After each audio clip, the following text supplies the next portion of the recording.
Hoy es el quinto día de nuestras enseñanzas Marngok del verano.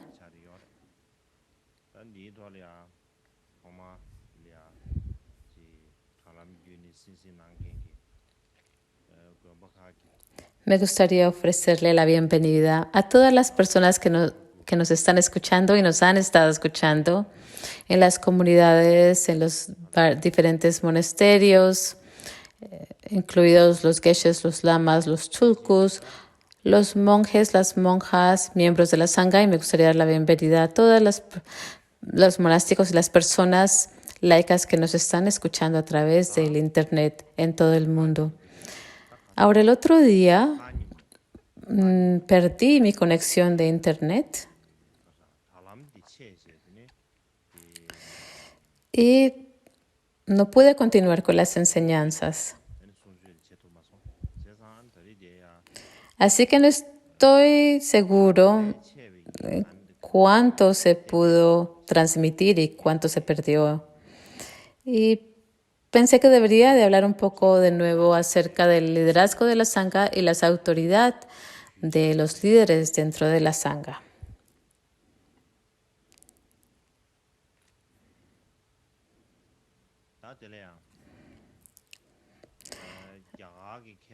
Y estábamos hablando del erudito indio llamado S.R. Goyal.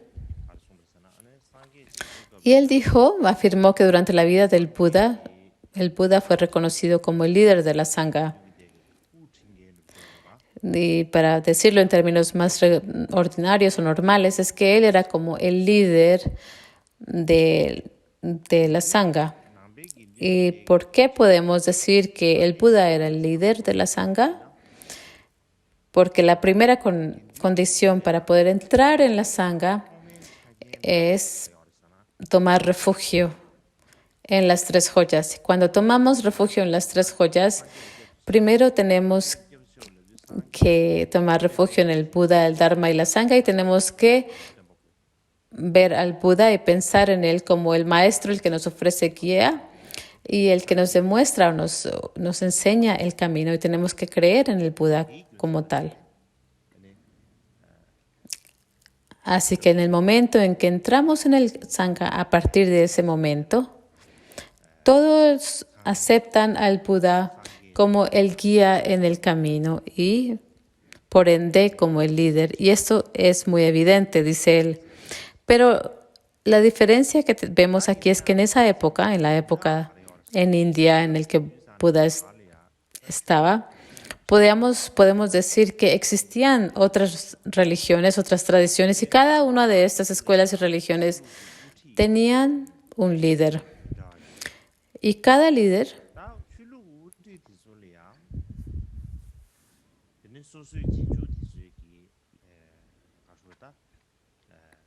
pues ellos eran los líderes supremos dentro de sus propias comunidades religiosas y se observaban con gran reverencia. Y de la misma manera habían comunidades monásticas y también ellos dirigían a los monásticos y les decían cómo deberían de vivir sus vidas, qué deberían de hacer y no.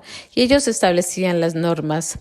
Y los que establecieron estas reglas o normas eran los líderes que pertenecían a las escuelas en particular, a las escuelas específicas, y también ellos llegaban a señalar o a escoger a su sucesor.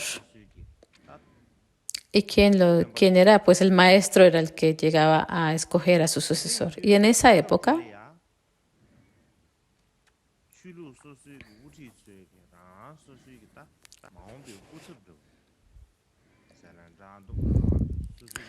se observaba la tradición de que el líder de cada comunidad religiosa que llegaba a escoger su sucesor para que pudieran sostener la tradición, pues como esta era la norma, muchas personas que estaban afuera de la sangha llegaban a preguntar ¿quién va a ser el sucesor del Buda? ¿Quién va a tomar o a reemplazar al Buda?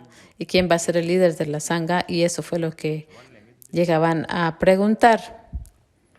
Asimismo, también hubo muchos desavenencias entre el Buda y Devadatta. Devadatta era el primo del Buda.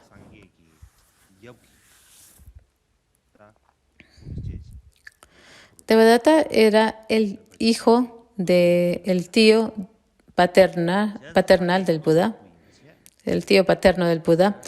Y la razón de por qué había una disputa o conflicto entre el Buda y Devadatta es porque Devadatta mantenía la esperanza de ser nombrado como el sucesor del Buda.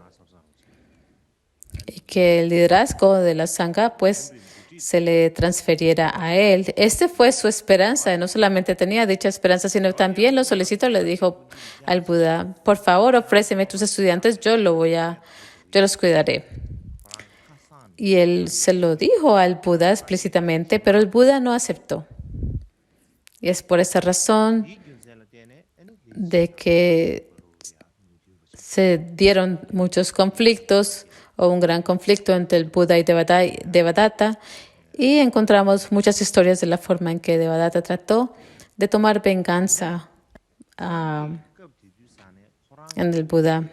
Y esto lo que nos demuestra es que la no aceptación del Buda de ofrecerle la Sangha a Devadatta quiere decir que la Sangha de verdad se mantenía y se dirigía en base a procedimientos democráticos, no en base a una persona como un líder. Esto es lo que los eruditos afirman. Y el Buda, normalmente le llamamos el maestro. El Buda es el que nos ofrece las instrucciones en cuanto a la naturaleza última o absoluta. Es lo que debemos adoptar y lo que no, lo que debemos abandonar. Meramente es un guía que nos ofrece instrucciones, el que señala lo que debemos hacer y no. Pero no es un rey quien da órdenes a los miembros de la Sangha. No era una persona que tenía autoridad o poder sobre el Sangha, como el mismo Buda lo dijo a menudo, y es por esta razón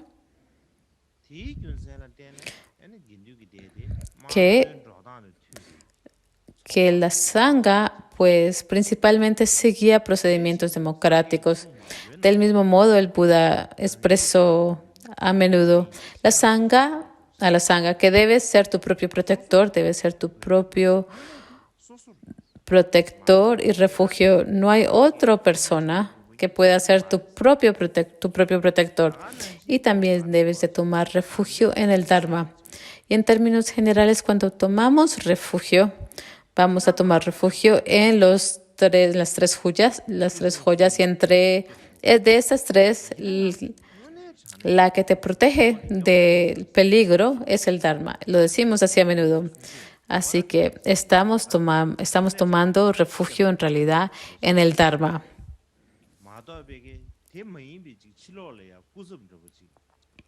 Así que no tomamos refugio en un sucesor del Buda o en otra persona.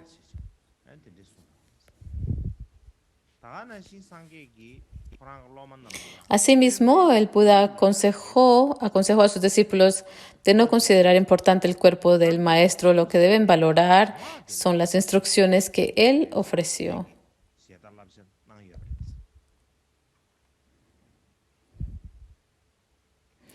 En particular, en el momento de su parinirvana, de acuerdo a la tradición Theravada o de acuerdo a las escrituras originales sobre el Buda, si miramos cómo está descrito, pues la continuidad del Buda cesaría como un fuego que se apaga, todos sus agregados cesarían.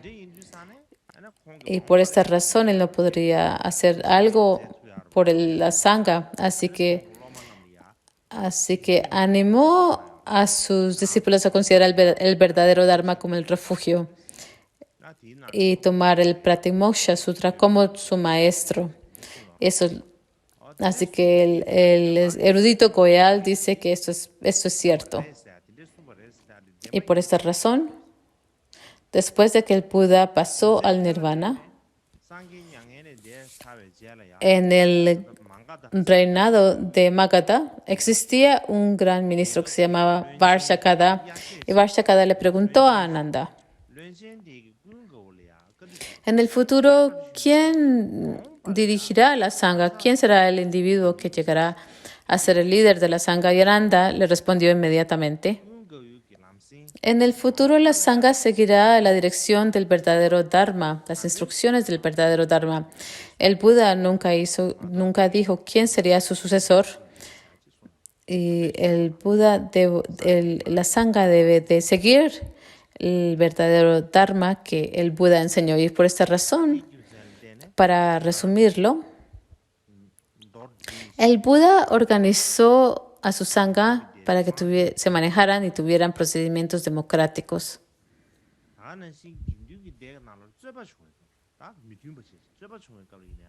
Y también les enseñó que cuando surgían, si llegaran a surgir disputas, se tienen que resolver democráticamente. Y como lo dije anteriormente, no hay solamente una comunidad monástica, sino hay muchas sanghas, pero una que esté dentro de sus propios límites. Llegaron cada uno a ser como grupos autónomos y cada uno era como un grupo autónomo. Así que los miembros de la sangha que vivían dentro de los límites de una sangha tenían sus propios ancianos mayores. Y los miembros ancianos de la sangha, ellos llegaban a reunir a toda la sangha. Y cuando existían estas disputas, la mayoría de estas se resolvían reuniendo las dos partes de la disputa para que se vieran cara a cara. También utilizaban una forma de votar a partir de contar. Tenían unos palitos que se llaman unas varas de contar. Y eso determinaba cuál era la opinión mayoritaria de la sangha.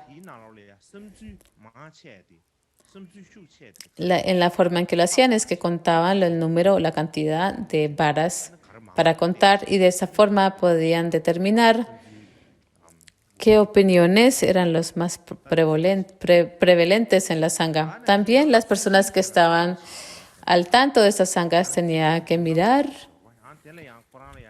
supervisar, la persona que supervisaba las varas para contar. Se le contaba como el contador, y él contaba los votos.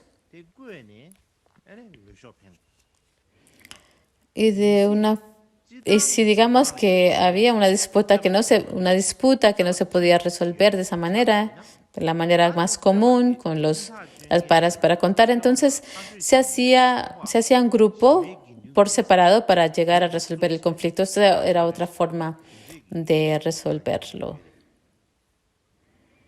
De acuerdo al Sutra Theravada del Paranirvana, como también en el texto de Vinaya en tibetano, que el Buda enseñó al pueblo de Vriji, perdón. Esto probablemente está cerca de Vaishali. Y hubo una disputa entre las personas de Vriji y las personas de Magadha.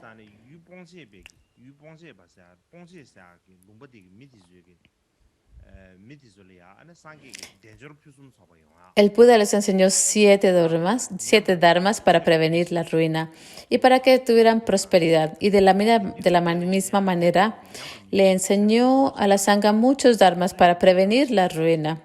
Podemos decir mucho al respecto, pero porque no disponemos de mucho tiempo, no hablaré en detalle acerca de ello. De todos modos, la organización que tenía la sangha era democrática.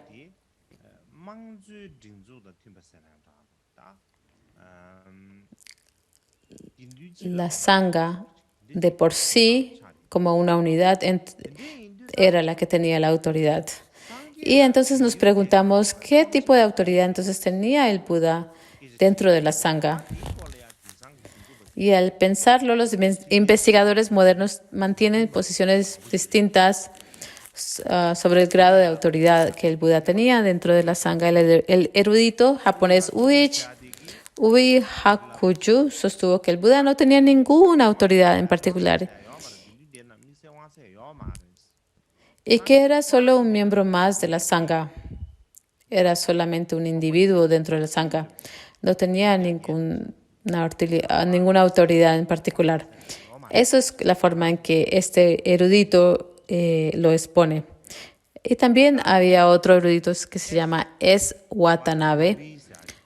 Y él dijo que en lo que respecta a la práctica budista no hay cuestión de quién tiene autoridad.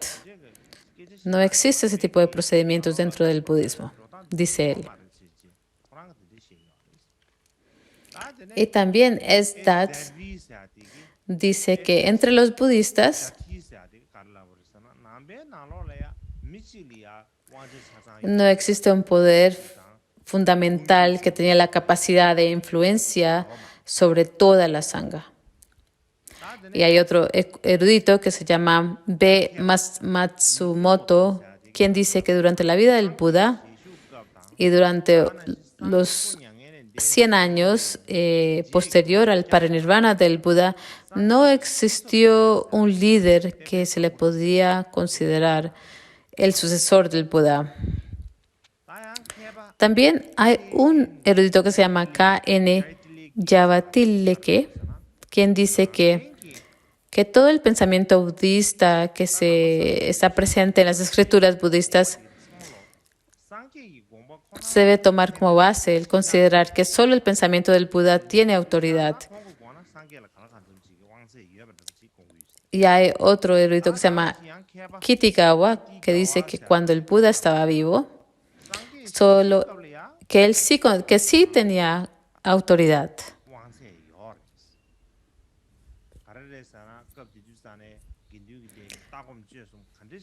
Porque todos los puntos de vista, las meditaciones y la práctica, la conducta, provenían de lo que había enseñado el Buda. Pero cuando el Buda estaba a punto de pasar al parinirvana, expresó su esperanza de que sus estudiantes se refugiasen solo en el Dharma. Pero el Dharma no es algo que se revela a nosotros mismos y por ello el Buda tomó los estudiantes tomaron las instrucciones que el Buda les ofreció y es por eso y las explicaciones que él ofreció y por eso se considera el Buda con autoridad, alguien que tenía influencia y poder. Esa es la posición de este erudito. De todos modos, en cualquier caso, al ver todas esas diferentes opiniones, vemos que unos dicen que sí tenía autoridad, otras no tenía, otros dicen que no tenían autoridad y cada uno tiene sus pruebas. Pero todas estas posiciones y son contradictorias.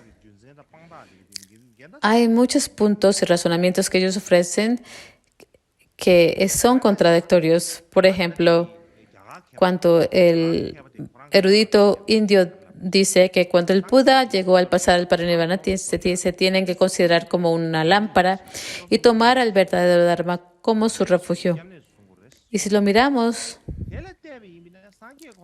el Buda él mismo no consideró que él no aceptó tener la autoridad, porque si él hubiera considerado que tenía autoridad, entonces no les hubiera dicho a sus estudiantes, debes ser tu propio protector, tu propio refugio. Así que el Buda dijo que tienes que ser independiente en ese sentido. Y otra cosa que tenemos que tener en mente es que Ananda nunca le preguntó al Buda quién sería su sucesor o quién mantendría su linaje. ¿Y cuál es la razón? ¿Qué sentido tiene que alguien como una persona externa como Varsakara, este ministro, que se lo preguntara al Buda? Puede que había una razón. Del mismo modo,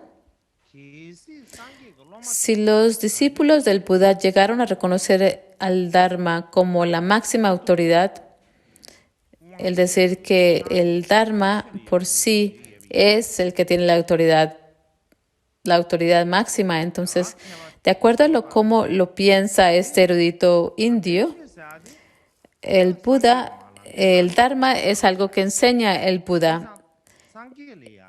Y esto nos indica que es lo mismo como reconocer al guía, que es el Buda, como el que ofreció las enseñanzas del camino. Entonces, el Buda, de manera natural, es alguien que tiene autoridad dentro de la Sangha.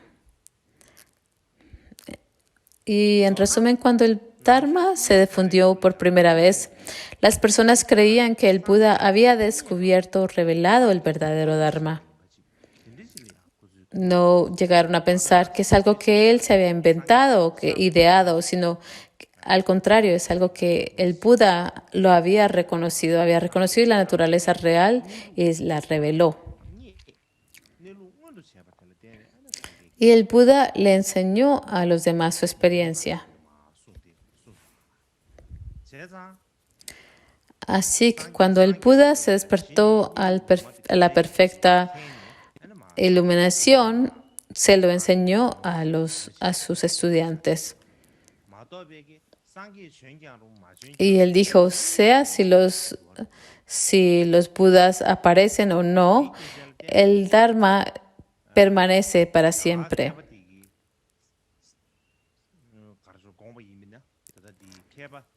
Ese es el pensamiento del erudito indio. Y vemos que de verdad es muy similar a un erudito coreano llamado Chai Shin-yun. Él dice que la perspectiva de Goyal sí es buena. Y dice que cuando las enseñanzas llegaron a difundirse originalmente, el Buda, los discípulos consideraron al Buda lo reconocieron como con sus instrucciones como autorizadas. Y si hablamos de ello desde una perspectiva histórica, no es necesario mencionar que el Buda debió haber tenido autoridad.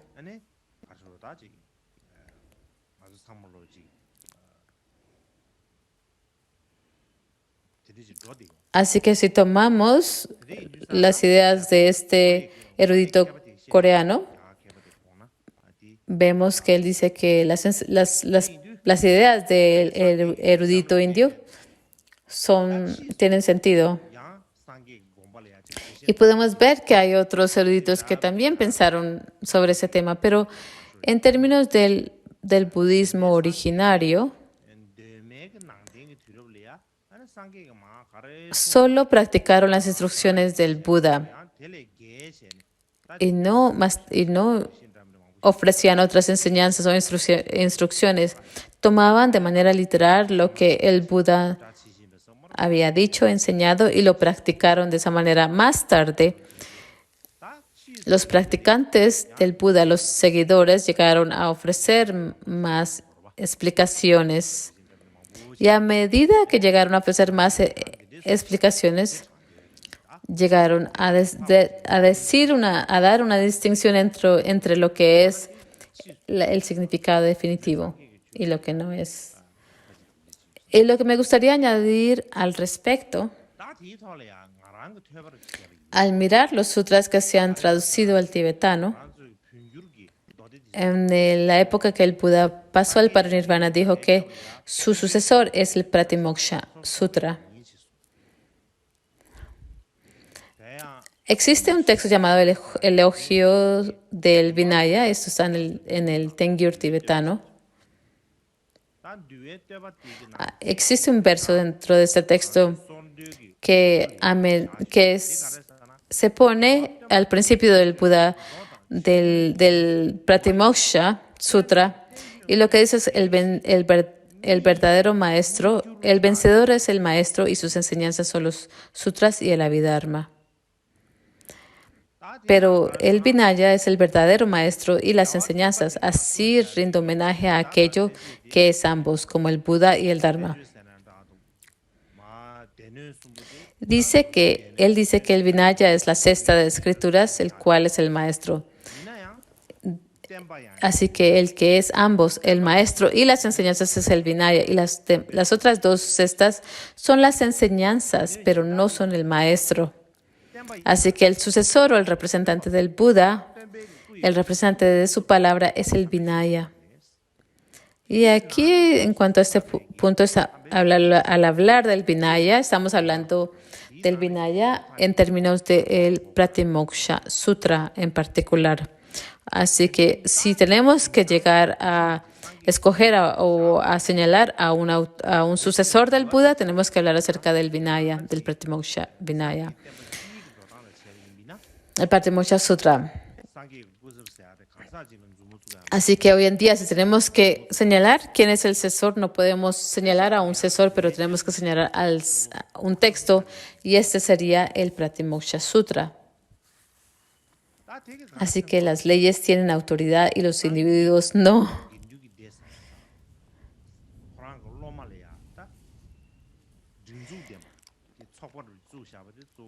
Y eso lo que nos demuestra es que el grupo de enseñanzas de estudiantes que llegaron a ser el Sangha de monásticos, no las personas laicas, existían 5 diferentes grupos dentro de la Sangha. Ninguno de estos grupos estaban liderados por un solo individuo, sino que cada uno de estos grupos se manejaba a medida de procedimientos democráticos. Y podemos decir que el Buda les legó estos procedimientos y esta, digamos, sociedad a sus seguidores, y fue muy amable en hacerlo.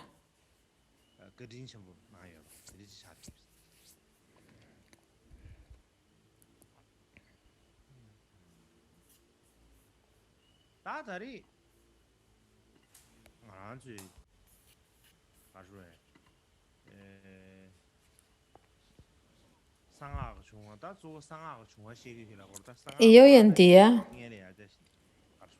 debemos de estar hablando acerca del origen del mantra secreto. Y no sé si pienso que el año que viene vamos a llegar a ese tema, pero cuando hablamos acerca de esto, el tema es el origen del mantra secreto, pero nos toma mucho tiempo llegar a comenzar el tema en sí. Antes de hablar acerca de ello, tenemos que abordar los orígenes del Sangha, de la Sangha, los orígenes del monasterio y el Vinaya. Y el punto es que al mirar la historia del Buda y la apariencia del Sangha, el desarrollo del Vinaya y obviamente los monasterios, todo esto es importante. Son partes significantes de la historia y no podemos no hablar acerca de ello. Y en particular, al hablar del origen del Vajrayana, es muy importante hablar acerca de la Sangha y del Vinaya. Y la razón es porque dentro del Vinaya existe mucha discusión acerca del mantra. Por ejemplo, en el Vinaya hay una historia sobre una hermosa muchacha que se llamaba Vajra, y ella se enamoró de Ananda y pensó que debería de hechizarlo para atraerlo, y para hacerlo acudió a alguien que tenía la capacidad de hacer hechizos mediante los mantras, y eso fue lo que hizo. Y debido al poder de este mantra, de este hechizo, él llegó a donde estaba la muchacha. Más tarde, el Buda lo liberó a través de otros mantras. Esta es una historia que habla acerca de los mantras. Y en otra ocasión, había una región que se llamaba Vaishali, ¿verdad? Y ocurrió una gran epidemia, probablemente como lo que hemos vivido con el COVID. Y en esa época, pues sí ocurrió una epidemia en Vaishali. Y el Buda envió a Ananda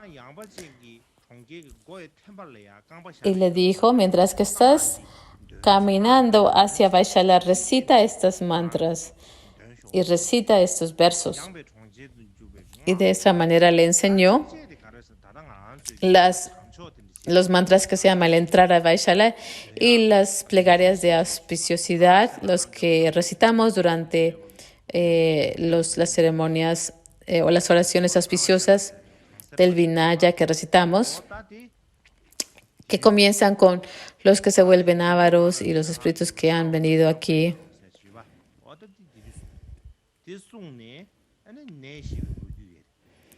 Ese verso también fue pronunciado en esa época. Todos estos se encuentran en el Vinaya. Y de la misma manera, también hubo un estudiante que se llamaba Upasena y una serpiente lo mordió. Una serpiente venenosa lo mordió y él tenía esa sensación de que su cuerpo se iba a estallar en pedazos. Y cuando ocurrió, el Buda pronunció los 6 versos que comienzan: la codicia, el odio y el engaño son los 3 venenos del mundo. Y estos también son versos que recitamos durante ciertos rituales.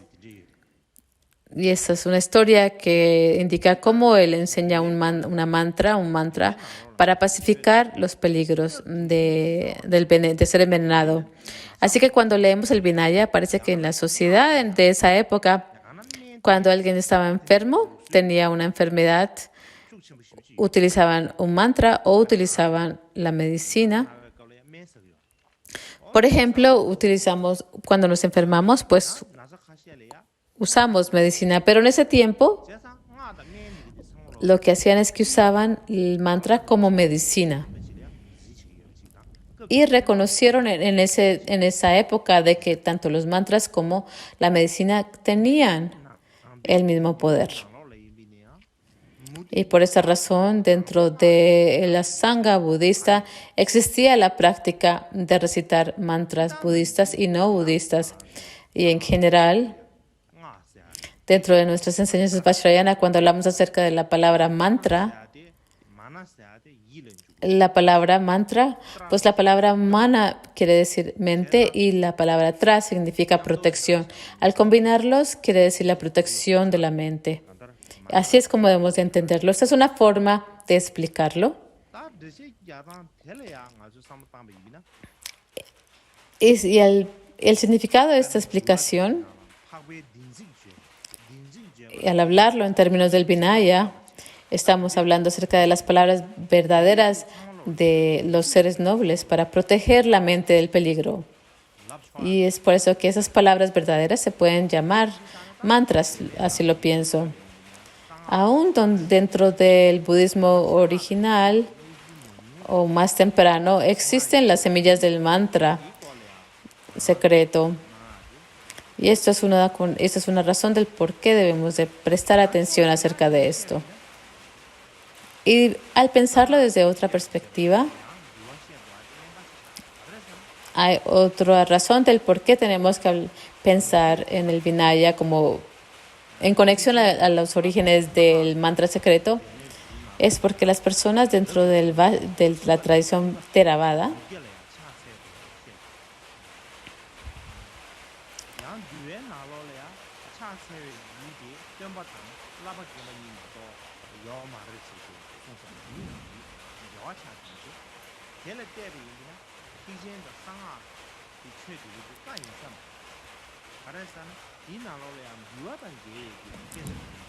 que hay muchas contradicciones con el Vinaya. Por ejemplo, en el mantra secreto Vajrayana, los monásticos pues se inclinan en frente de las personas laicas, pero en el Vinaya dice solamente te inclinas hacia los bhikkhus o a los monjes, digamos, mayores. No hay otros a los que te tienes que inclinar.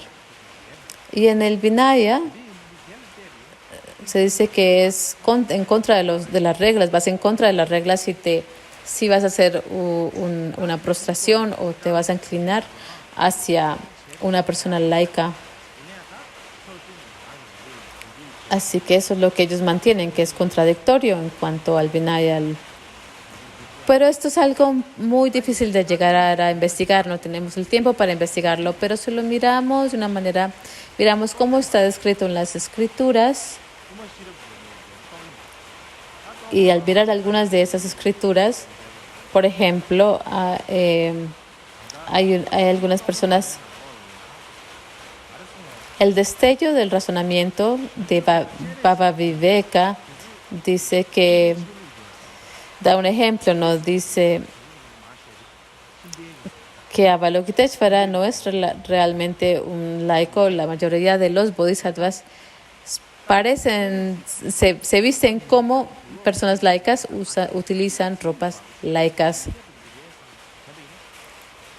Y es posible que pensemos que Avalokiteshvara es una persona laica, pero no lo es en realidad. Chandrasekhar y otros bodhisattvas no son personas laicas en realidad. Al contrario, utilizan las ropas laicas y tienen los signos de otra persona laica, pero esto no necesariamente te convierte en una persona laica. Y la razón de por qué los bodhisattvas mantienen la apariencia de una persona laica es para madurar a los seres y para entrar dentro de la sociedad y establecer conexiones con las personas. Si los monásticos crecen y mantienen las formas monásticas, se dificulta un poco más mantener las conexiones con las personas dentro de la sociedad. Y es por eso que los bodhisattvas utilizan ropas laicas. Aún dentro de las escrituras de los Shravakas, dentro de sus sutras y los tratados, se habla acerca de cómo el Buda emanó en diferentes formas. Por ejemplo, en un cazador o en un ofrero.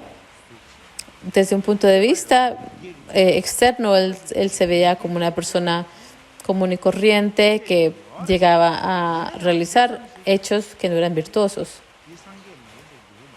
Pero eso no indica que él no era un Buda, porque de hecho era una emanación de un Buda. Y ya que es un Buda, entonces es el objeto de reverencia, debe ser el objeto de reverencia. Así que dentro del Vinaya existe una historia. Tenemos el grupo de los 5 discípulos y posteriormente hubo otro grupo de 5 que se le llama el grupo de los cercanos 5. Y entre ellos existía uno de ellos que se llamaba Kirti. Cuando él conoció al Buda, era una persona laica y utilizaba ropa laica. Aunque él se manifestó de esa manera, él llegó a alcanzar el estado de Arhat. Él solamente estaba utilizando ropas laicas y el Buda le ofreció instrucciones y en ese mismo momento él alcanzó el estado de Arhat.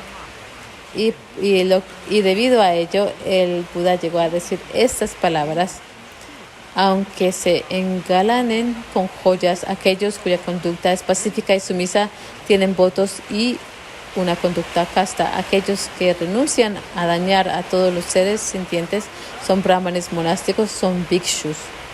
Así que él, ya que había logrado el estado de Arhat, él era en realidad un monástico, era en realidad un brahman, era un bhikshu en realidad. Así que ese fue el elogio que el Buda le hizo a él. Eso es eso.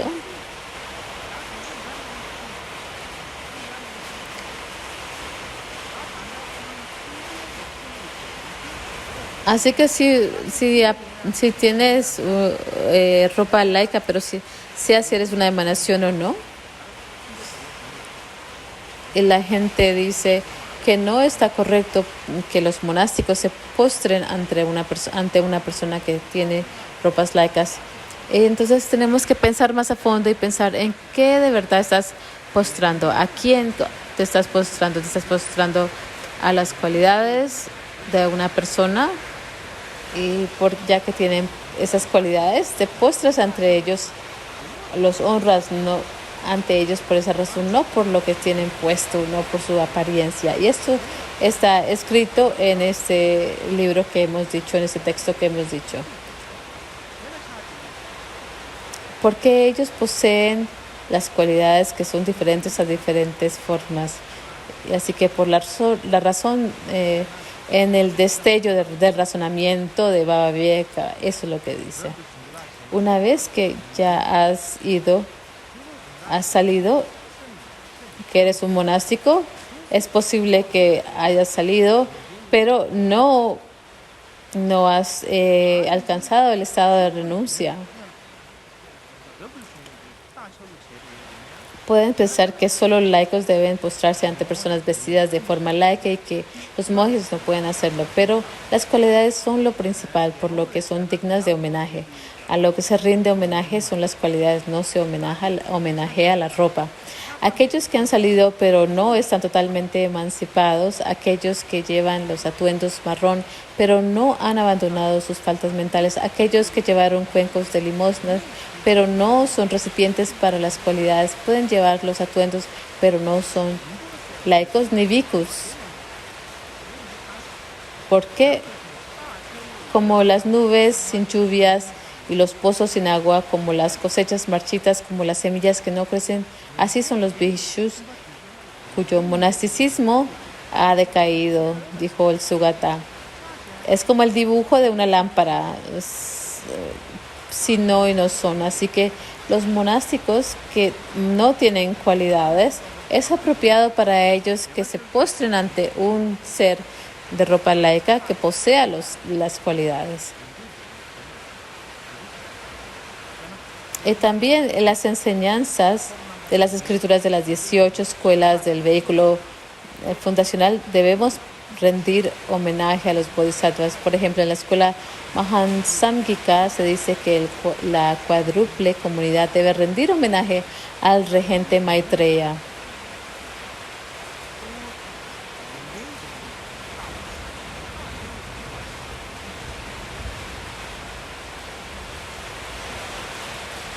A que las distinciones se hacen en términos de las cualidades, no en términos de las ropas que están puestas.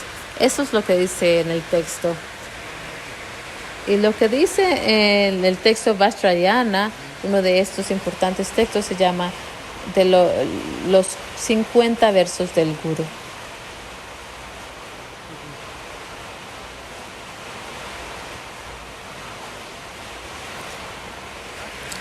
Y este es un texto importante como otro de la discusión de las 14 fallas o caídas, y dentro de los comentarios del 8º y 9º Karmapa establecieron colegios tántricos para estudiar tantra. No sabemos en detalle qué fue lo que estudiaron, pero si lo vemos en términos terminales, ¿qué era lo que estaban enseñando? Enseñaban en primer lugar los 50 versos del Guru, y después las 14 caídas raíces, y después iban de manera en orden en los otros estudios. Y mi esperanza es que en el futuro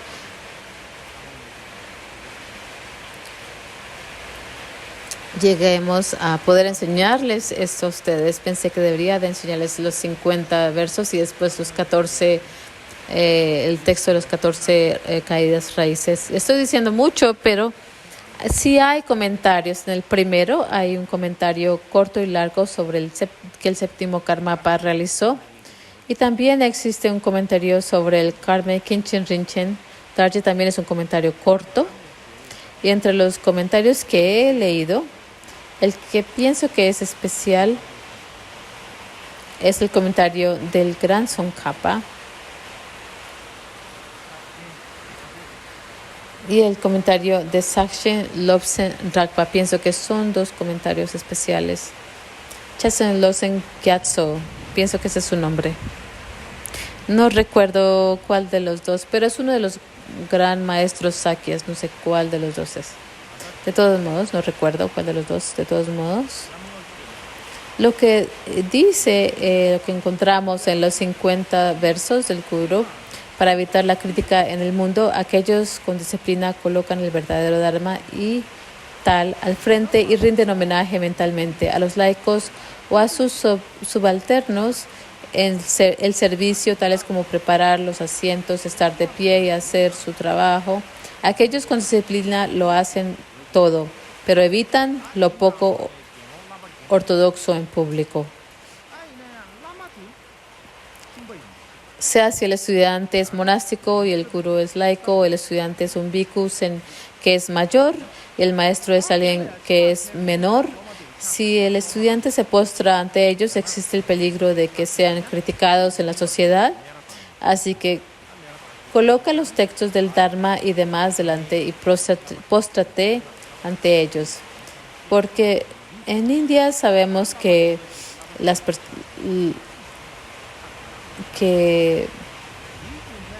que si vemos a una persona mayor que se está haciendo postraciones ante una persona menor, pues es algo que llega a ser objeto de crítica.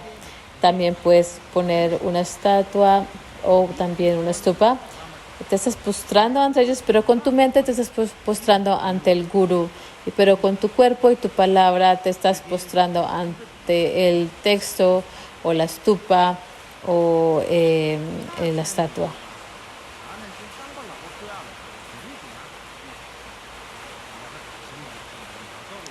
Y también, ya que te puedes postrar mentalmente ante el gurú, pero no necesitas hacer servicios como no tienes que rendirle respeto mediante la postración al gurú externamente, pero sí puedes ayudarles, mostrar respeto arreglando sus asientos y estar de pie cuando entra. Y hay mucho acerca de esto en cuanto a los votos de tántricos, y pienso que hay dos tradiciones, una en que parece ser una práctica más relajada del Vinaya y otra práctica más estricta. Por ejemplo, en comentarios sobre los puntos difíciles dentro de los 50 versos del Guru, traducido al tibetano. Estamos hablando del comentario de los 50 versos del Guru. Y dice: pero no se dice que los bhikkhus deben rendir homenaje solo al Buda y a los que se ordenaron plenamente antes. Hay dos que merecen homenaje, el Sugata y el Señor o el Mayor.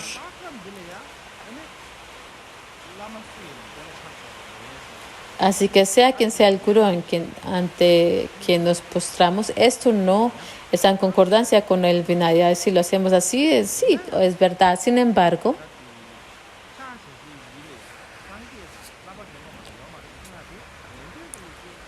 el rendirle homenaje solo al Buda y al monje mayor, ese habla, está hablando del vehículo de los Shravakas, no el vehículo de los Bodhisattvas. Y dentro de los Bodhisattvas en particular es una tradición de mantra, así que no existe una falla de parte del monástico si se postra ante una persona laica que tenga cualidades. Y esta es una práctica más relajada del Vinaya. Y lo que esto es implicando es que la conducta secreta del mantra es más importante que la disciplina Vinaya. Esto es algo, pero en otra también vemos que en el comentario de Luz Inmaculada sobre el Tantra corto del Kala Chakra, después cita un pasaje de los 50 versos que dice: si un laico o un joven se convierte en el maestro Vasha de un bhikkhu,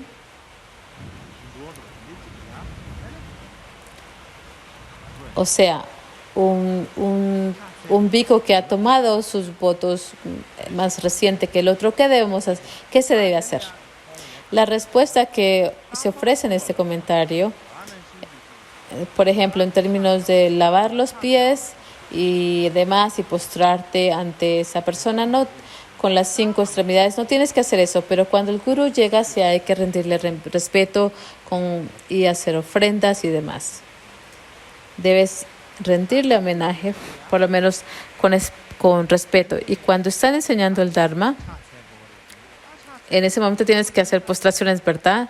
Si te postras ante el guru, entonces las personas mundanas puede ser que te puedan criticar. Así que pues dispones los sutras y otros textos y demás representaciones. Y estas parece ser una práctica más estricta de la tradición Vinaya, porque implica ofrecer más respeto.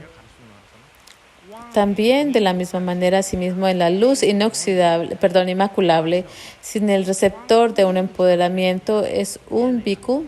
Si el receptor de un empoderamiento es un bhikkhu, es más importante, y para la persona que otorga el empoderamiento entre novicios, bhikkhus y laicos, el superior es el bhikkhu. Y si hay un bhikkhu que es un sostenedor vajra, y si hay personas laicas que también son, que son sostenedores vajras, pues no es permisible si van a consagrar monasterios, porque si ambos están presentes y si solamente le ofreces todo el poder a la persona laica y para que haga todo, eso va a denigrar o debilitar la sangha y también debilitar las enseñanzas del Buda. Eso es lo que dice en el texto la luz inmaculable. La luz inmaculable parece que toma más en consideración el punto de vista Vinaya. Y también hay otros maestros que dicen que no se debería poner tanta atención o prestar tanta atención en estas cosas. De todos modos, cuando tienes la práctica del pratimoksha, el bodhisattva y el mantra, si tienes votos de esos tres, es muy posible que existan conflictos de practicar los votos, porque es un punto muy difícil, ¿no? Es importante mantener los tres votos. Y algo que decimos en tibetano es que cuando estamos practicando la unión los sutras y los tantras, decimos grandes cosas acerca de ello, pero al hablar acerca del mantra secreto es posible que decimos solamente existe en Tíbet. No pienso que es verdaderamente así el caso, de que tal vez no es solo en Tíbet que se practica el tantra secreto, pero de hecho donde está floreciendo, el lugar donde se ha mantenido de una manera muy extensa, sí es Tíbet. Creo que podemos decir esto, pero al ponerlo en práctica no es fácil poner en práctica los tres votos al mismo tiempo. Y lo que dijo Milarepa al respecto, si no conoces los detalles sobre lo que está permitido y lo que está prohibido, ¿de qué sirve lo que se aprende? Si no sabes en detalle lo que son las virtudes y son las fechorías, ¿de qué sirve saber que soy un erudito? Sé los textos, los conozco a fondo. Es importante saber los detalles, pero si simplemente lo sabes de acuerdo a lo que has escuchado o lo has entendido, eso no es suficiente. De esa misma manera, el maestro Atisha, quien enseñó los tres caminos, el camino para los tres tipos de individuos, y muchos eruditos también indio y tibetanos. Por ejemplo, Sakya tiene un comentario sobre los tres tipos de votos. Y hay muchos textos sobre los tres tipos de votos. Y pienso que tenemos que enfatizar, hacer hincapié en que debemos estudiar estos textos. Si hablamos acerca de los votos pratimoksha y los votos bodhisattva y los votos mantras secretos, tenemos que practicarlos de una manera que no entren en conflicto, pero que estén en unión. Y esto es muy difícil y complicado de poner en práctica. Pienso que ahora es un buen momento para tomar un descanso de 30 minutos.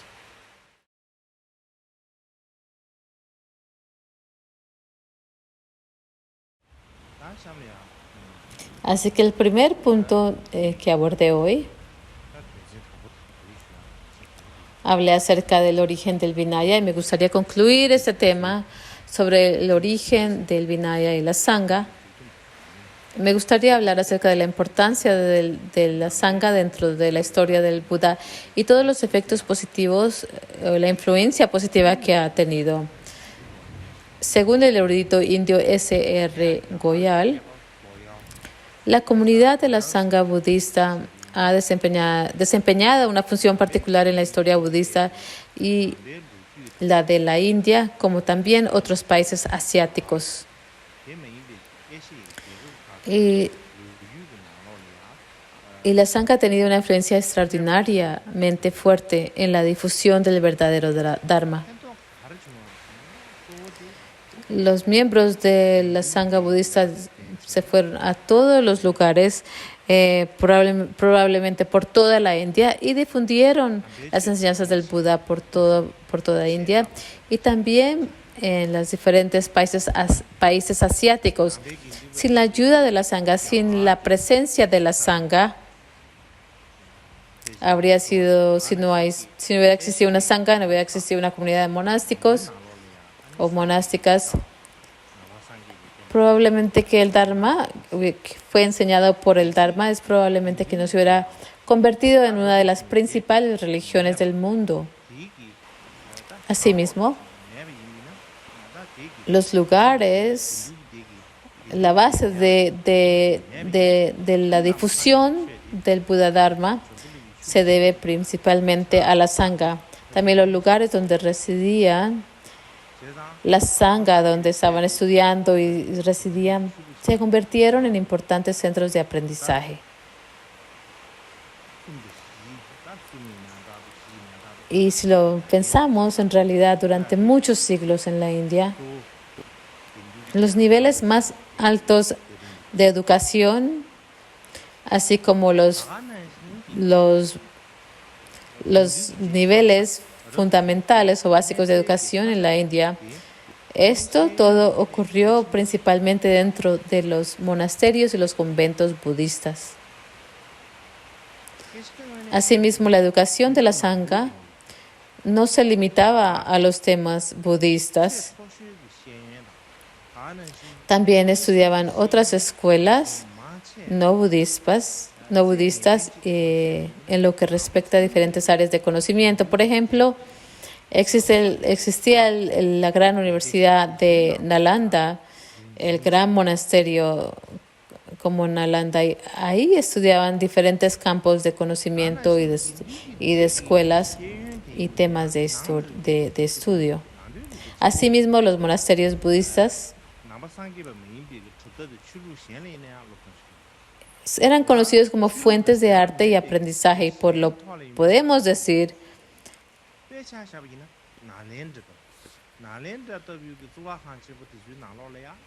porque existen muchas estatuas y pinturas importantes históricas que se realizaron dentro de los monasterios. Por ejemplo, las cuevas de Ajanta. Creo que hay similar arte. Existe un arte similar en la región de Gandhara. Y las estatuas en Gandhara principalmente pertenecieron a monasterios budistas.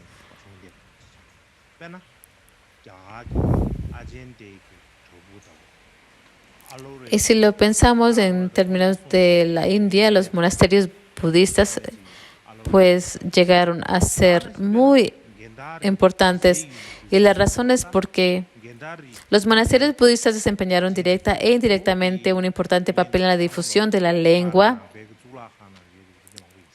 el conocimiento y las artes indias y otras regiones.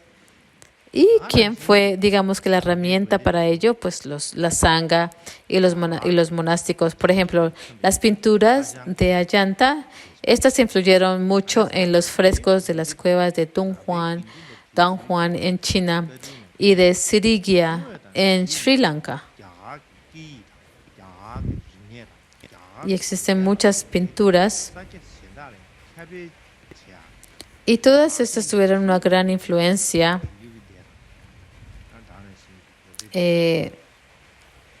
por las cuevas de Ajanta. Y en Tibet, todo el conocimiento indio y las religiones indias han tenido gran influencia en Tibet. En particular, el Dharma del Buda se difundió muy bien en Tibet y por ello hemos tenido una gran influencia de las culturas y la religión de la India, que proviene de la India. Así que si lo pensamos de diferentes puntos de vista, la comunidad monástica, así que dentro de India,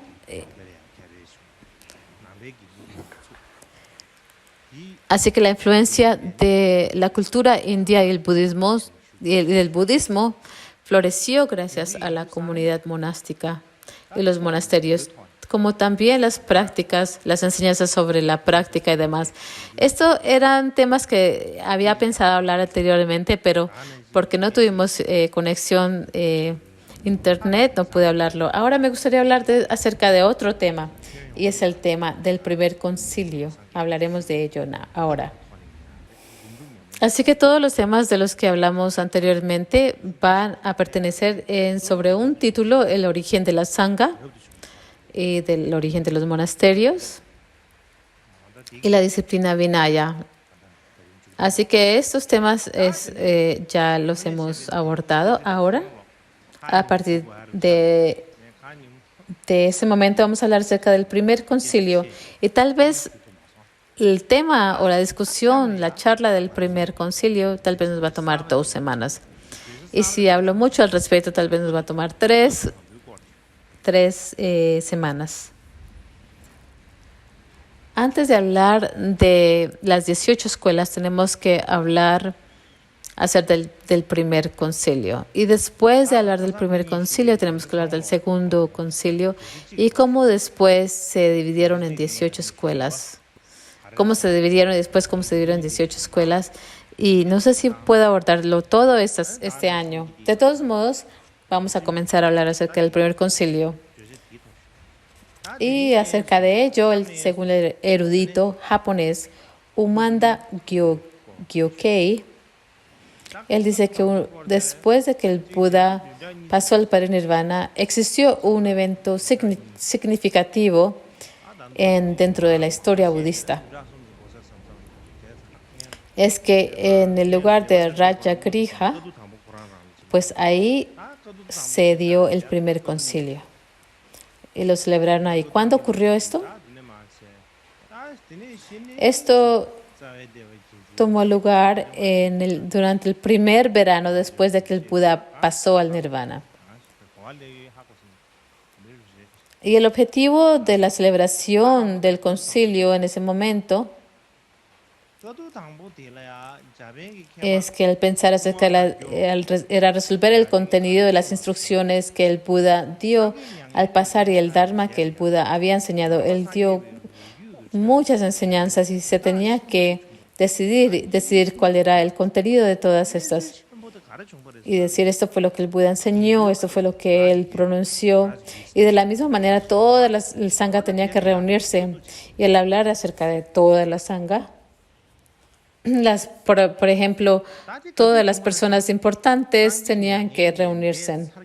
Y si dentro de ese grupo, si uno no estaba de acuerdo con lo que otro decía, pues es posible que llegaran a existir disputas, y entonces, para que eso no ocurriera, se reunieron todos para que no existieran disputas internas y llegar a decidir en conjunto cuáles eran las enseñanzas del Buda. Y la pregunta es, ¿quién llegó a presidir sobre este primer concilio? Fue Mahakashepa.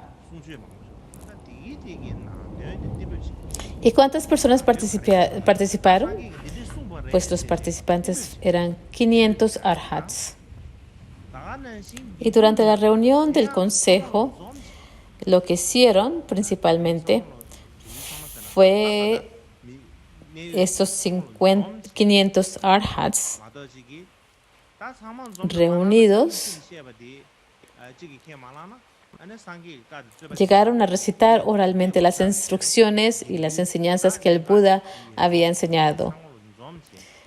Y las recitaron porque no existía nada por escrito. Así que tenían que recordar de memoria todo lo que habían escuchado y memorizado y mantenido mentalmente. Y entonces tenían que recitarlas. Y esta llega a ser la primera vez, el primer acontecimiento en el que los arhats se reúnen por primera vez y recitan los sutras, y por eso se llama el primer concilio. Y el lugar donde este acontecimiento ocurrió fue en Rajagriha.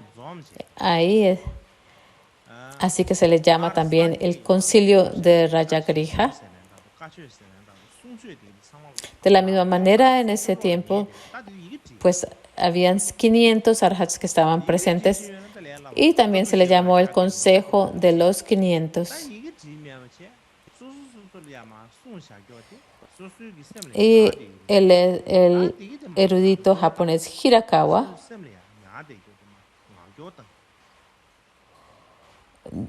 él dice que existe la palabra concilio o consejo en sánscrito. Se puede traducir como concilio o como recitar en grupo o recitar en conjunto. Y el significado de que esto señala es que al recitar juntos, estás recitando los sutras que recuerdas, los sutras que el Buda enseñó. Y recitar, la diferencia, ¿qué quiere decir recitar? La diferencia entre recitar y leer quiere decir que estás recitando los textos que te has memorizado. Cuando estamos hablando de recitar, pues pensamos que recitar quiere decir lo que estamos leyendo en un libro o en un texto.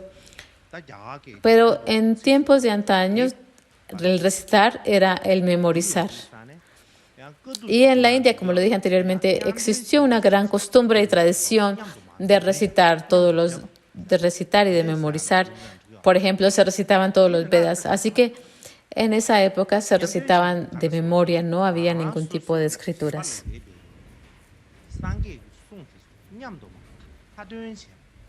Sin embargo, al hablar acerca del primer concilio y la forma en que se dio, en que se reunieron, no tengo que enseñarles eso más, puedo apagarlo. Ya como ustedes saben, cuando estamos hablando acerca de la historia de la India, sea si estamos hablando de la historia del budismo, o la historia del hinduismo, o de la historia de la India en sí, la forma en que podemos llegar a aprender acerca de ellos mediante la arqueología y también en términos de la historia y de su religión, existen diferentes campos dentro de estos. Hay muchos estudiosos dentro de esos diferentes campos y trabajan mucho porque continuamente tratan de investigar y comparar sus investigaciones y revisarlas, y sus opiniones buscan cada vez más pruebas y elaboran hipótesis y dicen probablemente así se dieron las cosas, y entonces llegan a demostrar o exponer los frutos de su investigación. Y es posible que nos preguntamos por qué se tiene que trabajar, elaborar tanto para estudiar la historia india y reunir tantos diferentes estudiosos de tantos diferentes campos, y tengo que continuamente examinar y comparar y mirar tantas críticas y refutaciones. Y la razón es porque las personas de la India antigua no llegaron a grabar o registrar su historia. No la escribieron, así que se llegó a ser muy difícil llegar a entender la historia.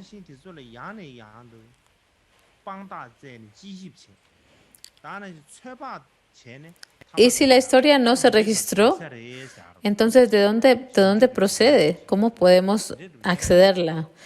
Pues es como lo expliqué el año pasado durante las enseñanzas de verano.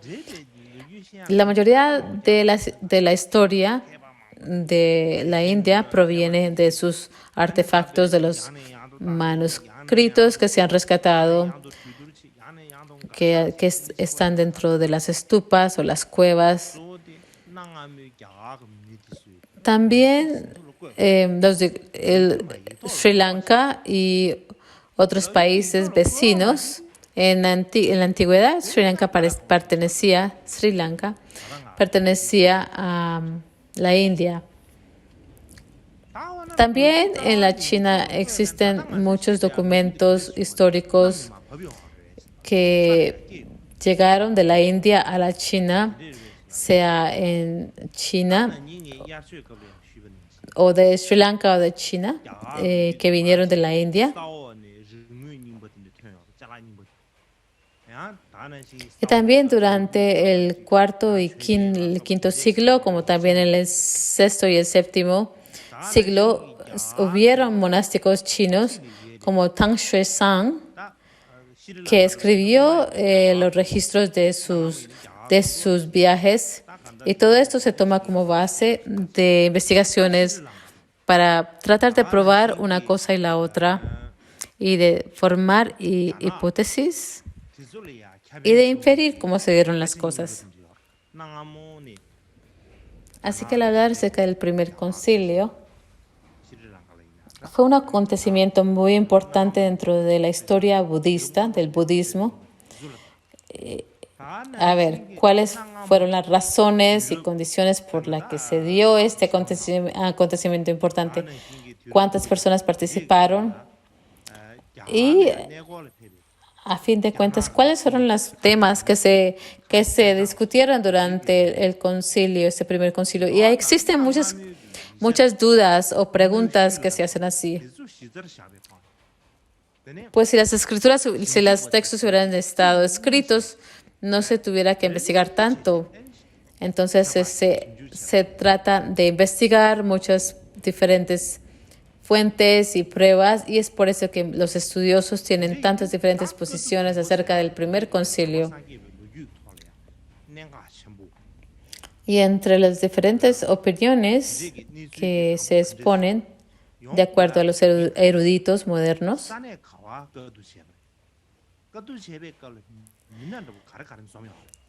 se ve en las escrituras Theravadas que existen muchas citas o muchas escrituras sobre el primer concilio, pero hay diferentes formas en que lo describen.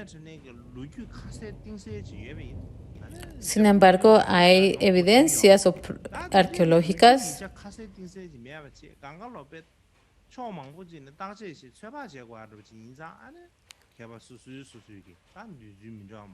y en las descripciones encontradas en las escrituras de otras escuelas.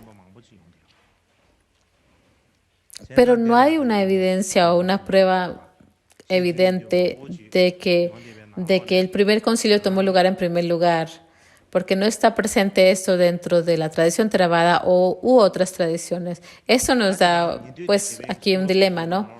Pero sí hay dos formas en que podemos explicarlo. Pienso que debería de presentarles dos diferentes formas de explicarlo. La primera es como está escrito o descrito dentro del canon budista, y la segunda es lo que dicen los investigadores contemporáneos que se consideran autorizados sobre el tema.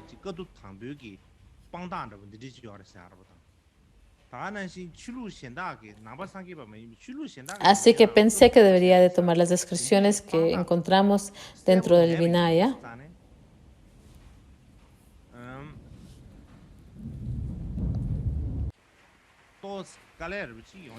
y existe la descripción sobre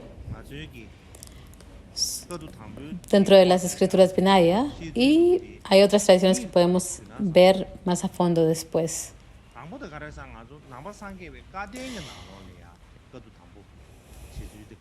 Y al hablar acerca de lo que encontramos dentro del canon budista,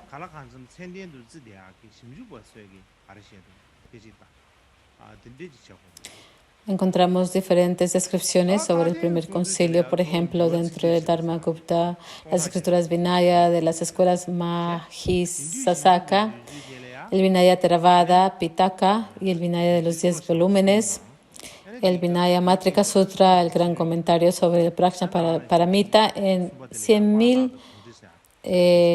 versos del maestro Nagarjuna, los relatos de los viajes de Fang Xuan, los registros de viajes a Occidente de Tang Xuanzang, el Vinaya Mahasangika, como también la biografía de Ashoka, el Mula Sarvastivada Vinaya Vastu y otros textos. También lo que encontramos en el Mahaparirvana Sutra y otros textos. Pero si tengo que enumerarlos todos, no tendríamos tiempo este año. Y si hablo mucho, se complica mucho. Y si se complica mucho, no vas a entender lo que estoy diciendo. Así que pensé que hoy debería de enfocarme en dos fuentes que provienen del canon para poder describir la forma en que el primer concilio tomó lugar. Y estos dos son las escrituras Vinaya, que se tradujeron en chino. Y ahí encontramos lo que dice sobre el primer concilio. Y el otro es el gran comentario sobre el Prajnaparamita de las 100.000 líneas de Nagarjuna. Estas son las dos fuentes que utilizaré. Así que las escrituras Vinaya en chino es Sifang y fue traducido alrededor del siglo IV y el traductor fue un maestro indio que probablemente tradujo su nombre como Buddhavashas y también el gran acharya chino Buddha Smriti. Este es un texto Vinaya que pertenece a la tradición Dharma-gupta Vinaya. Básicamente, en la India antigua se estudiaban los 50 versos del Vinaya y más tarde esas escrituras se tradujeron, las escrituras Vinayas se difundieron ampliamente y hoy en día los defensores del Vinaya, existe una escuela Vinaya en China, ¿verdad?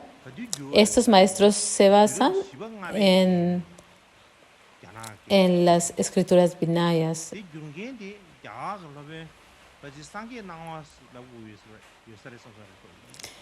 Así que la razón en particular del por qué estoy escogiendo estos dos textos para hablar acerca del primer concilio, la primera es que las escrituras Dharma-gupta Vinaya son una fuente fiable y también se traducen en el cuarto o quinto siglo, que es pues un tiempo bastante antiguo y muy cercano al principio del budismo, y también lo describen en gran detalle los acontecimientos del primer concilio.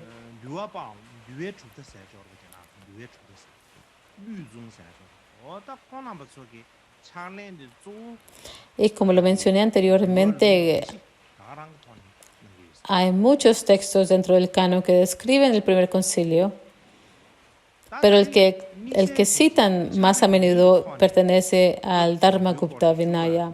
Digamos que un 80% de estas citas están de acuerdo con el Dharma-gupta Vinaya. Y la otra razón del por qué he escogido es porque hay un texto que vemos durante el budismo Nikaya, es un texto antiguo que aparece, que vemos durante la época de las 18 escuelas. Y el texto del Prajnaparamita, el gran comentario sobre el Prajnaparamita, pues surge después de que ya se había establecido el Mahayana.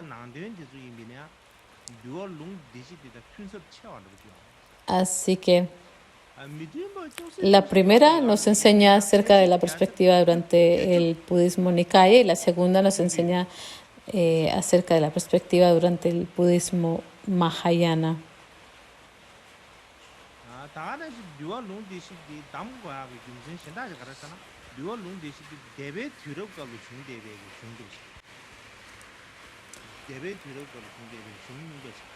Así que el relato que se encuentra en el gran comentario sobre el Prajnaparamita es significativamente diferente a los relatos de otros textos, por lo que pensé que habría un punto importante de aprender y saber la descripción del primer concilio en el gran comentario sobre el Prajnaparamita.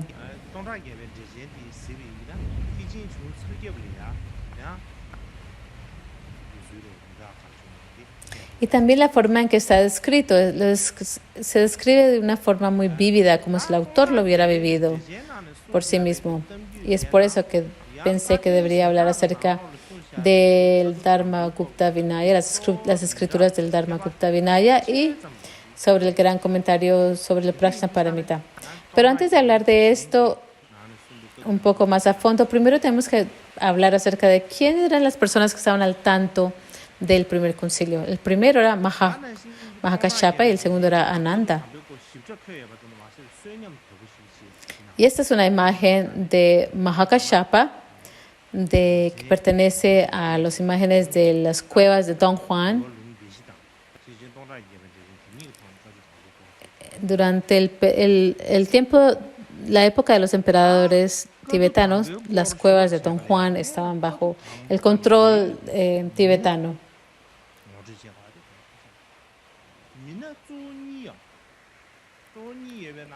De todos modos, aquí vemos una estatua muy antigua de Mahakashapa.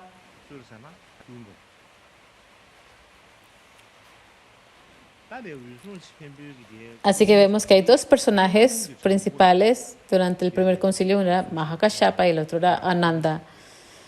Y pensé que debería de hablarles acerca de la historia o la biografía de quién era Mahakashapa. A ver, Mahakashapa, él se llama Mahakashapa, es un nombre en sánscrito. Si lo traducimos al tibetano, su significado es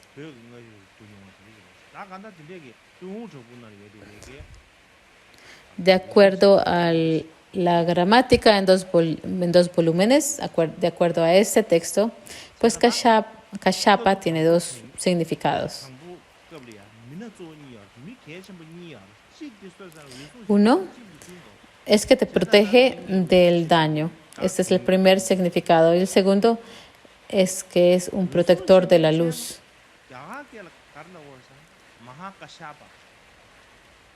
Y en tibetano es Wusung, y vamos a utilizar el segundo significado, protector de la luz. En chino es como la luz que es grande, que se engrandece.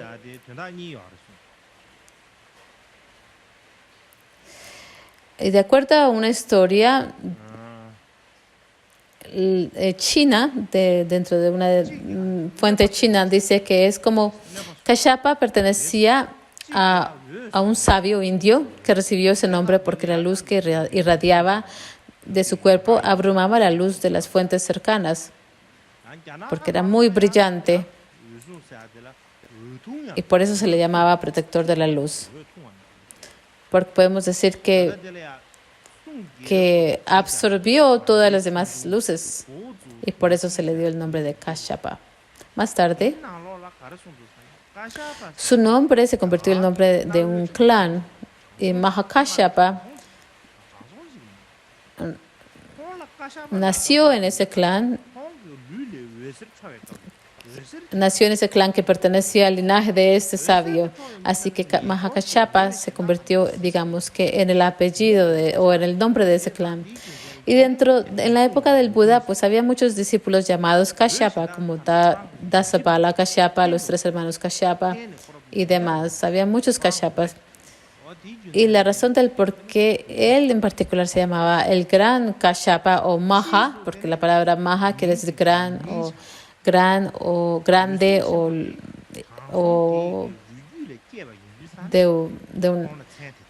muchos, y es por eso que él se llamaba Mahakashapa.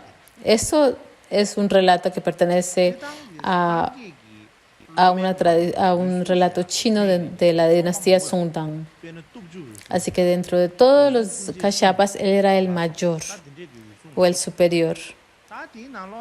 Y es por esta razón que se le llamaba Mahakashapa, el gran Kashyapa. Así que bueno, en resumen, Kashyapa es el nombre de su clan, es su nombre de familia. Su nombre en realidad era Pipali, se le puede traducir como ñácara, pero más común se les llama Pipali. En las historias chinas se les llama Pipali o ñácara. En la tradición tibetana de Bhikshuni Viganga, él se llamaba como el hijo de Pipali. Pero Pipali, de hecho, es el nombre del árbol Bodhi. El árbol Bodhi tiene muchos diferentes nombres. Algunas veces le llamamos el Bodhi Bishat o el árbol Bodhi también. Tiene muchos otros nombres. Y uno de estos nombres es ñácara o Pipal. Y la razón del por qué se le llama Pipal después por este árbol es porque sus padres le habían rezado a este árbol. Y es gracias a esas plegarias que él nació. Y entonces el nombre de este árbol era ñácara o Pipali.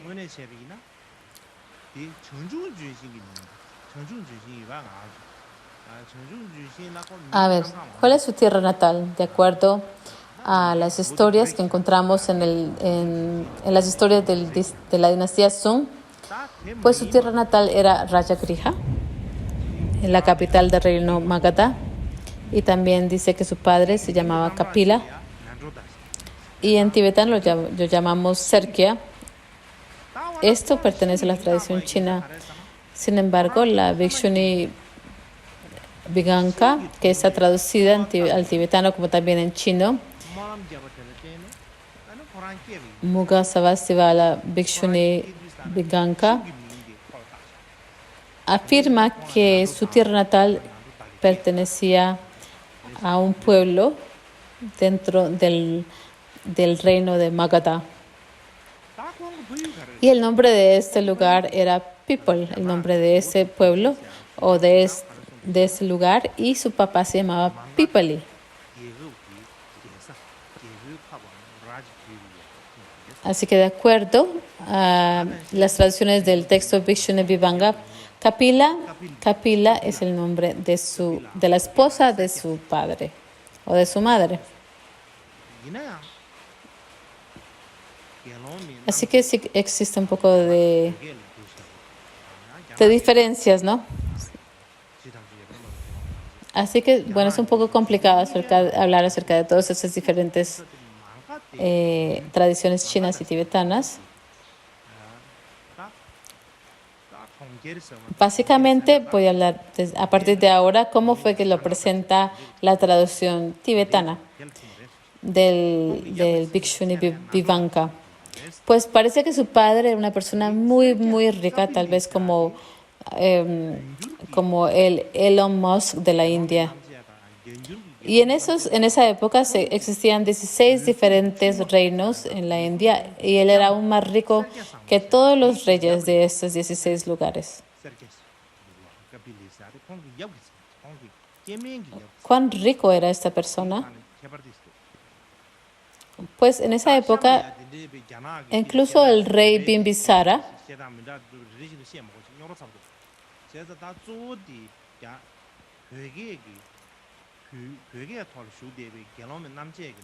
pues parece que este padre, Pipal, era más rico que el rey Bimbisara.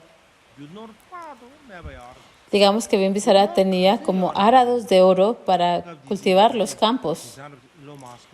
Pero el padre de Kashyapa solo hizo 990 como cortesía hacia el rey. Podía hacer muchas más oros, pero como el rey había hecho 100, él no iba a hacer, había hecho 1000, entonces él no hizo la misma cantidad, sino un poquito menos que esa cantidad. De todos modos, él era mucho más rico que el rey Bimbisara. Así es como lo describe el texto. Así que al hablar de esta historia, tenemos un entendimiento que el papá era muy rico y se casó, pero no tuvieron ningún hijo ni ninguna hija. No tuvieron hijos en sí. Y entonces, ¿qué hizo este señor? Pues le empezó a rezar a todos los dioses. En India, hablamos de Vishnu, Brahma o Indra. Pues él le había hecho plegarias a todos esos dioses. Él quería un hijo, obviamente él quería un hijo masculino. Entonces se llegó a deprimir mucho porque no tenía, y él pensaba, tengo mucho dinero. Bueno, no tenía dinero en esos tiempos, pero tenía muchas riquezas. Pero no tengo ningún hijo y entonces mi linaje se va a interrumpir. Y se deprimió mucho. Entonces su madre vio que su hijo estaba muy deprimido y le dijo, le dio un consejo. Le dijo, hijo, en nuestra agradable arboleda hay un árbol, baniano, people, con ramas muy anchas, es enorme. Es un árbol hermoso y es por eso que nuestro pueblo se llama el pueblo people. Y es por eso que llamamos a nuestro pueblo people. Y es por eso que nos llamamos gente del people. Tu padre tampoco pudo tener hijos tal como tú. Tuvimos el mismo problema que tú. Y él le llegó a hacer plegarias a cientos de miles de dioses, pero sin embargo no tuvo un hijo. Sin embargo, al final él le rezó al árbol baniano o people y tú naciste. Así que tú también, y por eso es que tú te llamas people, porque le rezamos al árbol people y tú deberías de rezarle al árbol people. Eso fue lo que le dijo. Así que people hizo lo mismo. Hizo lo que su madre le dijo, ofreció incienso y flores al árbol, y hizo todo tipo de ofrendas y le hizo la siguiente aspiración al árbol people: permíteme tener un hijo. Si tengo un hijo, te haré ofrendas como estas todos los años. Son ofrendas hermosas e inmensas como este año. Pero si no tengo un hijo, te voy a cortar de raíz y te voy a hacer aserrín en pedacitos y te voy a secar al sol y te voy a quemar en el fuego y al fin tiraré tus cenizas al río. Eso es lo que dice el texto tibetano. Es un poco diferente en la versión china, pero no tengo que hablar acerca de ello. Así que sí había una deidad en el árbol que vivía en el árbol, porque este árbol era muy particular. Y digamos que era un dios un poco débil, no tenía mucha capacidad, no era muy poderoso. Así que estaba súper feliz de que tenía todo tipo de oraciones y ofrendas. Finalmente alguien está aquí, pero me están amenazando y tengo que hacer lo que ellos me están diciendo. Y entonces le dio mucho miedo. No, me van a destruir mi hogar y mi base, y me van a dejar sin nada. Y le dio mucho miedo. Pero no podía hacer nada al respecto porque no tenía mucho poder.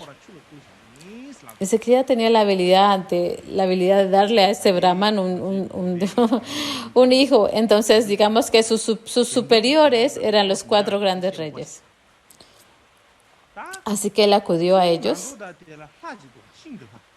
Va a ver a los 4 reyes y les explica la situación.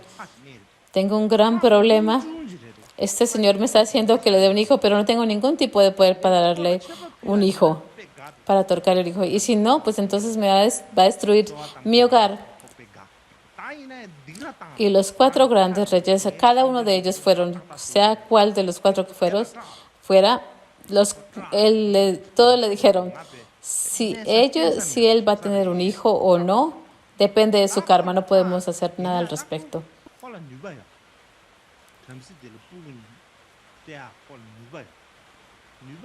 Pero esta deidad del árbol estaba tan preocupado.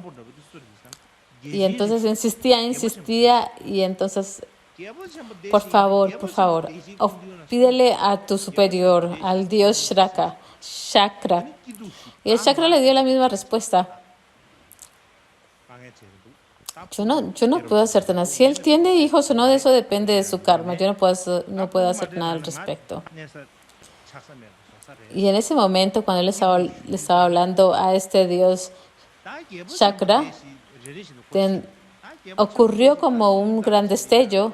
Y cuando él vio eso, él se dio de cuenta, como también los 4 grandes reyes se dieron cuenta, porque ellos dijeron, ese destello de luz, eso quiere decir que viene el gran Brahma, que viene del ámbito de formas. Y en definitivo, él viene aquí. Así que no te vayas todavía. Le voy a consultar al gran Brahma. Y eso fue lo que hicieron. Y entonces, el gran Brahman llegó y vino a visitar a Shakra.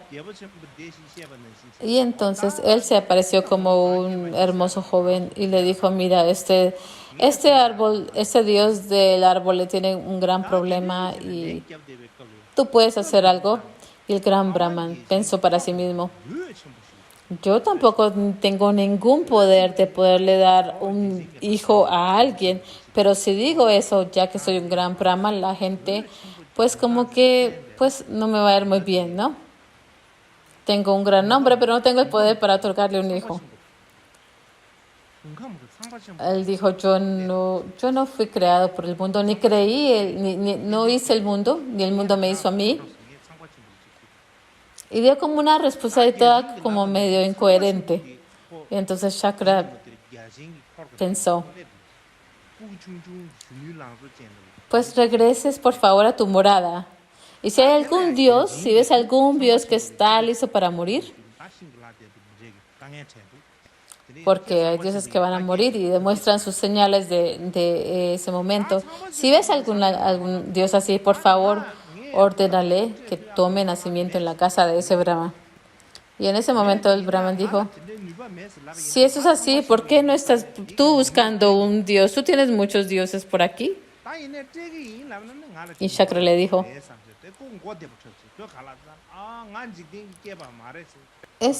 puedo ofrecer un dios, pero este Brahman es muy poderoso.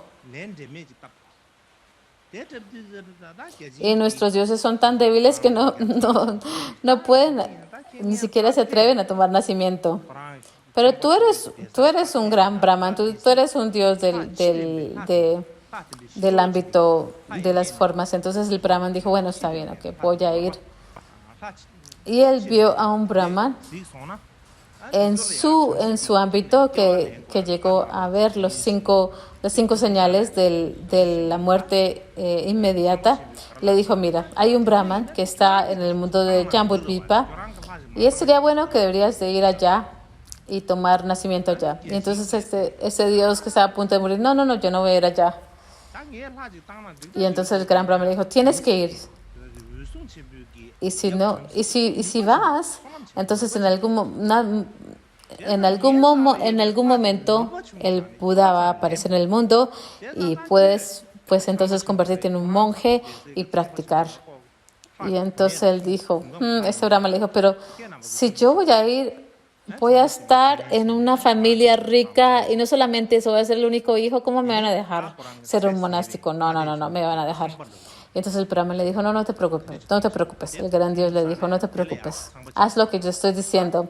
En el momento adecuado, yo voy a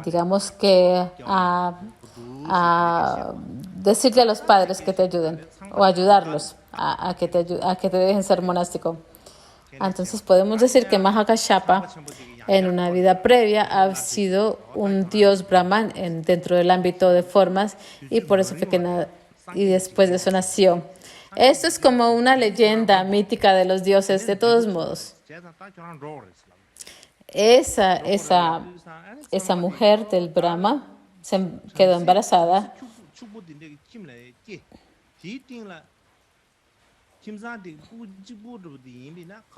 Y en esos días, como determinaban el género del bebé, pues miraban si pues, la forma del bebé estaba más pronunciada en la parte derecha o la parte izquierda, cuando la sentían. Así que si estaba más en la parte derecha era un niño y si estaba más en la parte izquierda era una niña. Esa era la forma en que llegaban a determinar, que probablemente era así, lo pensaban. Entonces ella le dijo eso al Brahman y él estaba feliz.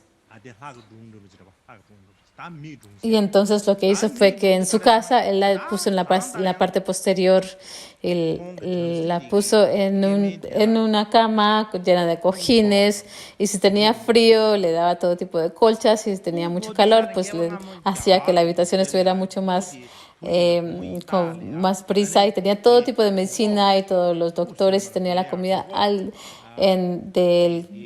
que sabía de manera perfecta para que ella estuviera feliz y recibió todo tipo de ornamentos y todo tipo de ofrendas le dio y tenía muchos cantantes y bailarines al lado para que ella se divirtiera. Y ella tenía que estar en el piso al superior hasta que el niño naciera. Ni siquiera podía bajar las escaleras para ir abajo.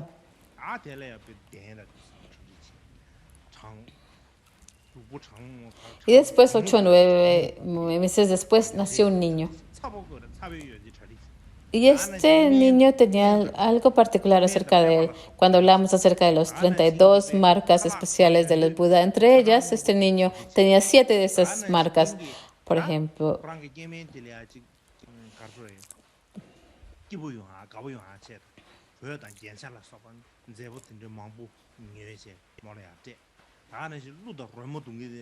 así que el niño nació, el Brahman estaba súper feliz y llegó a hacer un gran festín durante el nacimiento. Y fue el árbol de People y le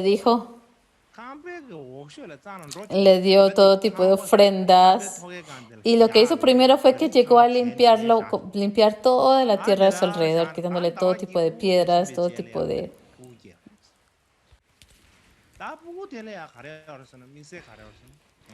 Después de que había sacado todas las piedras, empezó a rociar la tierra alrededor del árbol con agua. Pero no solamente agua, sino agua con azafrán.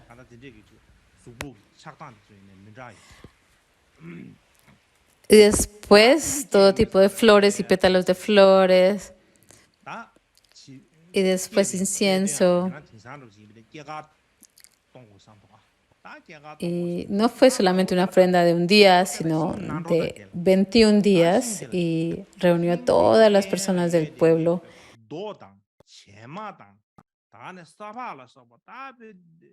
Y hablamos acerca de las 32 marcas del Buda y entre estas marcas, este niño tenía 7 de estas marcas, entre ellas tener el torso como un león. Si miramos la forma en que su cuerpo estaba formado. Así que el niño salió y el Brahman estaba pues súper feliz. Y él llegó a ofrecer un festín para el nacimiento y después fue al árbol de People y le dijo, bueno, de hecho removió todas las piedras y todo lo que estaba al lado del árbol y después de remover todas las piedras la roció con agua, pero no solamente con agua, pero agua que tenía sándalo. Y llegó a disponer muchos colores de flores y muchas flores y también tenía el incienso que salía con todo su aroma. Y todas las personas del pueblo llegaron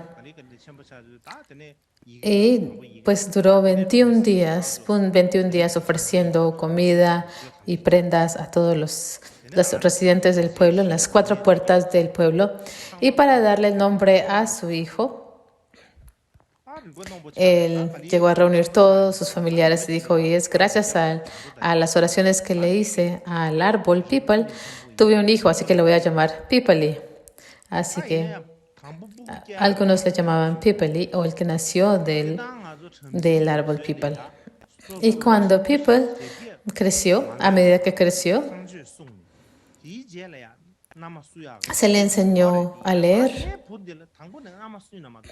y llegó a aprender todas las tradiciones brahmanicales porque él pertenecía a la casta Brahman. Como los 4 Vedas, aprendió las 18 áreas de conciencia y porque era un niño muy inteligente, pues los aprendió. Y a medida que estaba creciendo, el padre llegó a pensar, bueno, pertenezco a un linaje familiar muy bueno, tengo muchas riquezas, pero se me hizo muy difícil tener un hijo.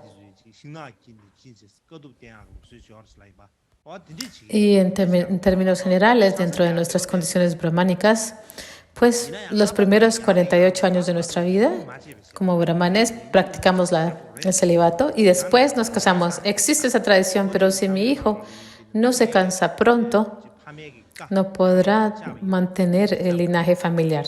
Y no me parece eso bien. Eso fue lo que le dijo al hijo. Así es como las cosas son en el mundo, así que te voy a ir a conseguir una esposa.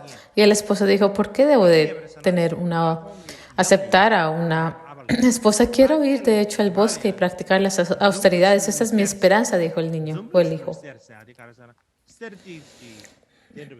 Como le dije, el año pasado existía la tradición en la India de practicar las austeridades y eso es lo que él quería hacer en la India antigua. No me quiero casar. Y entonces el hijo le dijo, tienes que casarte sí o sí porque tenemos que mantener el linaje familiar. Y él dijo, sí. Bueno, si voy en contra de los deseos de mis padres, pues no es algo bueno. Y no tengo ningún deseo de tener un hijo, así que tengo que hacer algo. Y entonces llegó a concebir una idea. Él fue a donde estaba su padre. Dijo, por favor, dame un poco de oro del río Jambu. Y este tipo de oro del río Jambu, para pensarlo en términos actuales, en la lengua china se llama Nieguichin. Es un tipo de oro. Es de color rosa. Es un color muy rojo que se encuentra en el río Jambu. Y le dijo a uno de sus trabajadores, dale tanto oro como él quiera que provenga del río Jambu. Así que su hijo llegó a tener mucho oro y sin que su padre se diera cuenta, llegó a llamar a un ofrero. Por favor, haz una estatua de una mujer con este oro, de una mujer hermosa. Y entonces el ofrero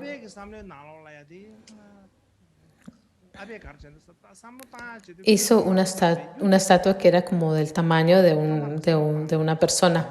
Y Pipali se la mostró a su papá. Y dice, puedes encontrarme una mujer tan bella como la representación de esta estatua que tenga en la misma complexión de este color, entonces yo lo tomaré como mi esposa. De otra manera, entonces no necesito un hijo, una esposa. Y entonces él pensó para sí mismo, él nunca me va a encontrar una mujer tal como esa estatua.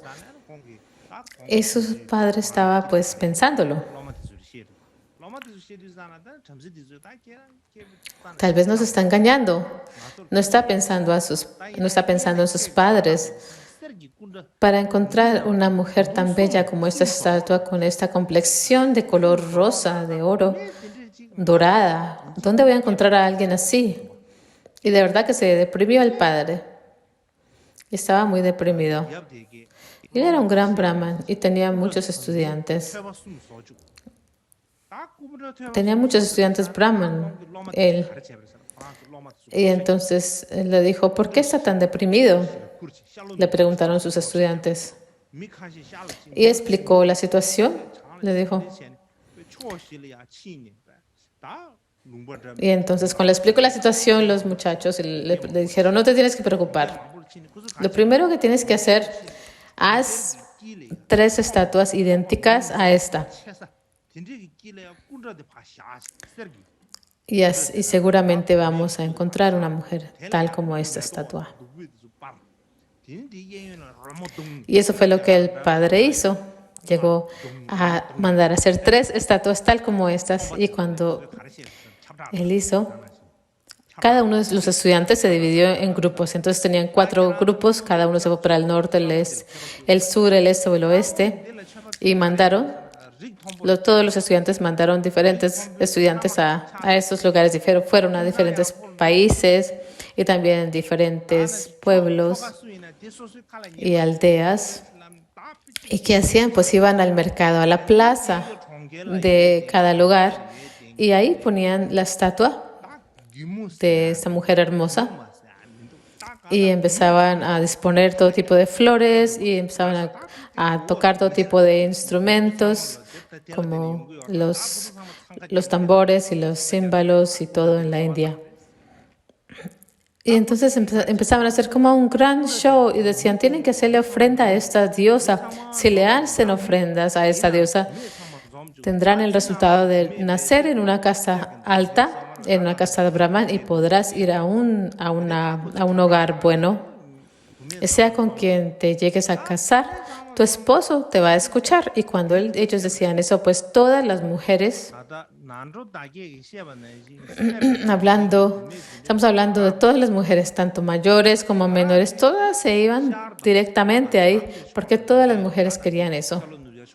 En esa época, si eres una mujer, eso es lo que querías, ¿no? Entonces le hacían plegarias a la estatua. Y el por qué es que utilizaban la estatua para poder reunir a todas las mujeres. Y mientras tanto, ellos llegaban a evaluar a las mujeres. Para que encontraran una mujer que tuviera una complexión dorada, rosada. Y entonces así era como lo hacían, y llegaron a hacerlo por un largo tiempo. Pero no llegaron a encontrar una mujer o una muchacha que tuviera una complexión dorada como la de la estatua, tal como People lo había solicitado. Y aún aunque se habían ido a las 4 direcciones, tal como el norte, el sur, el este, el oeste, y pensaron para ellos mismos, no funcionó, esto no funcionó en nuestro plan. Y entonces se lo dijeron al Brahman People y una vez se deprimió mucho, dijo, no, nunca voy a encontrar. Y su última esperanza fue el grupo que se fue para en dirección del oeste.